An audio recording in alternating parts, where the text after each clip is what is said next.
കഴിഞ്ഞ 2018 ഇവിടെ വലിയ പ്രളയമുണ്ടായപ്പോൾ ക്യാമ്പിലുണ്ടായിരുന്ന ആളുകളുടെ നമ്പർ എന്ന് പറയുന്നത് 34,15,974 12,250 ക്യാമ്പുകളിലായി എന്ന് പറഞ്ഞാൽ ചില വീടുകളിലൊക്കെ ആളുകൾ ഒരുമിച്ച് താമസിച്ചതടക്കം ഔദ്യോഗിക ക്യാമ്പുകളായി കണക്കെടുത്തിട്ടുള്ള കണക്കാണ് ഞാൻ പറഞ്ഞത്.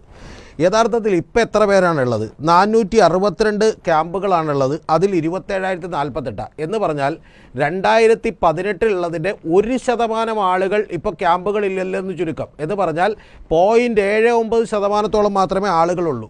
അതിൽ തന്നെ ആകെ 3 ജില്ലകളിലാണ് 10-ൽ കൂടുതൽ ക്യാമ്പുകളുള്ളത്. ഒന്ന് പത്തനംതിട്ട ഡിസ്ട്രിക്റ്റിൽ, അതുപോലെ കോട്ടയം ഡിസ്ട്രിക്റ്റിൽ 154, പത്തനംതിട്ടയിൽ 157, ആലപ്പുഴയിൽ 81. എന്താണ് സലാം എന്താണ് പറഞ്ഞത്?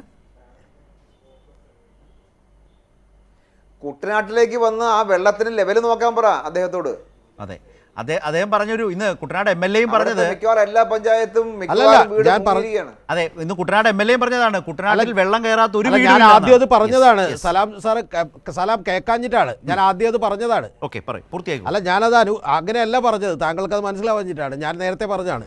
ഇതിൽ ഏറ്റവും പ്രധാനപ്പെട്ട കാര്യം എന്ന് പറയുന്നത് ഇപ്പം ഇത്രയും വലുത് ഒരു സംവിധാനത്തെ പോലും ഈ ഗവൺമെൻറ്റിന് മാനേജ് ചെയ്യാൻ പറ്റാത്തത് എന്തുകൊണ്ടാണ് എന്നുള്ളതാണ് നമ്മുടെ മുമ്പിലുള്ള പ്രശ്നം. അതിൻ്റെ ഏറ്റവും പ്രധാനപ്പെട്ട കാര്യം എന്ന് പറയുന്നത്, നമ്മൾ ഏതൊരു കമ്പനി ആണെങ്കിലും ഒരു സ്ഥാപനമാണെങ്കിലും, ഇപ്പോൾ കൈരളിയാണെങ്കിലും വേറെ ഏത് പത്രമാണെങ്കിലും ഏത് വലിയ സ്ഥാപനമാണെങ്കിലും തന്നെ അതിൻ്റെ മുകളിലിരിക്കുന്ന ആളുകളുടെ മനോഭാവം വളരെ ഇമ്പോർട്ടൻ്റ് ആണ്. ഇപ്പോൾ ഇവിടെ നമ്മുടെ മുഖ്യമന്ത്രി എന്താ കാണിക്കുന്നത്? അദ്ദേഹം ഇപ്പോൾ നടത്തിയിട്ടുള്ള 3 പത്രസമ്മേളനങ്ങളും ഇതിനെക്കുറിച്ച് പച്ചക്കള്ളം പറയുകയും എങ്ങനെയെങ്കിലും രക്ഷപ്പെടാനുള്ള വഴികൾ നോക്കുകയുമാണ് ചെയ്തിട്ടുള്ളത്. ഇന്ന് തന്നെ അദ്ദേഹം പറഞ്ഞെന്താ, KE ജനീഷ് കുമാറിനെ അറിയിച്ചിട്ടില്ല എന്ന് പറയുമ്പോൾ അദ്ദേഹം വളരെ ലാഘവത്തോടുകൂടി പറഞ്ഞു പോകുന്നത്, ജനീഷ് കുമാറിനെ അറിയിച്ച് അത് MLA-മാരെ ഒന്നും വിളിക്കേണ്ടെന്ന് നമ്മൾ തീരുമാനിച്ചു. എന്നിട്ട് കുറേ MLA-മാർ പിന്നെ എന്ത് ചെയ്തു, അറിഞ്ഞെത്തിയിരുന്നു ഏതാണ്ട് കല്യാണത്തിന്. അതായത് അദ്ദേഹം ഈ പറയുന്ന എറണാകുളത്ത് ഒരു ജ്വല്ലറി ഉദ്ഘാടനത്തിന് പോയപ്പോൾ കല്യാണത്തിന് വന്നു എന്നുള്ള പരസ്യം കൊടുത്തിരുന്നത്. അപ്പോൾ അതുപോലെ ആളുകൾ വരണമെന്നാണ് അദ്ദേഹം വിചാരിക്കുന്നത്. എന്ന് പറഞ്ഞാൽ വളരെ ലളിതമായി കാര്യങ്ങൾ എങ്ങനെയെങ്കിലും പറയുന്ന ഒരു ചീഫ് എക്സിക്യൂട്ടീവ് ഓഫീസർ മോളിലിരിക്കുന്നു.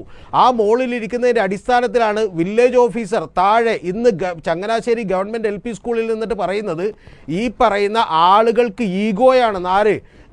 ഈ ദുരിതാശ്വാസ ക്യാമ്പിലേക്ക് വന്നിട്ടുള്ള ആളുകൾ ഭക്ഷണം ഉണ്ടാക്കി കഴിക്കാത്തതും, തൊട്ടപ്പുറത്തുള്ള ഒരു ക്യാമ്പിൽ പോയി ഫുഡ് കഴിക്കാൻ പറഞ്ഞിട്ട് അത് ചെയ്യാത്തതും, രാവിലെ 9:30 മുതൽ 2:30 വരെ നിൽക്കുമ്പോൾ അവരോട് പറയുന്നൊരു വാചകം എന്താണെന്ന് വെച്ചാൽ അത് ഈഗോയാണെന്നാണ്. കൂടാതെ ഒരു MLA ജോബ് പറയുന്നത് നിങ്ങൾക്ക് ഈ പറയുന്ന പോലെ ഇത് ചങ്ങനാശ്ശേരിയാണെന്നാണ്. ചങ്ങനാശ്ശേരിയും എന്താണ്, കായംകുളവും കൊച്ചിയും അതുപോലെ തന്നെ ബാക്കിയുള്ളതൊന്നും ഇന്ത്യയിലല്ലേ. അപ്പോൾ അദ്ദേഹം പറയുന്നത് ഇത് ചങ്ങനാശ്ശേരിയാണ്, ഇവിടെ നിങ്ങളുടെ വിലസലൊന്നും നടക്കില്ല എന്നാണ് ഒരു മാധ്യമപ്രവർത്തകനോട്. ആരോട്? ആ മാധ്യമപ്രവർത്തകരെ അവിടെയുള്ള ആളുകൾ ഞങ്ങൾക്ക് ഇതേവരെ ഭക്ഷണം കിട്ടിയിട്ടില്ല, അതായത് രാവിലെ ഇന്നലെ രാത്രി മുതൽ ഇന്ന് ഉച്ചയ്ക്ക് 2:30 വരെ ഭക്ഷണം കിട്ടിയിട്ടില്ല എന്ന് പറഞ്ഞ് വിളിച്ചു വരുത്തിയതാണ്. ഞാൻ പറഞ്ഞത് ഇത്തരത്തിലുള്ള ഒരു അലംഭാവം നമ്മുടെ ഉദ്യോഗസ്ഥന്മാർക്ക് എന്തുകൊണ്ടുണ്ടാകുന്നു എന്ന് ചോദിച്ചാൽ എല്ലാ ഉദ്യോഗസ്ഥന്മാർക്കും അറിയാം യഥാർത്ഥത്തിൽ ഇപ്പം ഈ ഗവൺമെൻറ്റിനോട് അക്കൗണ്ടബിൾ ആകേണ്ട കാര്യമില്ലെന്ന്.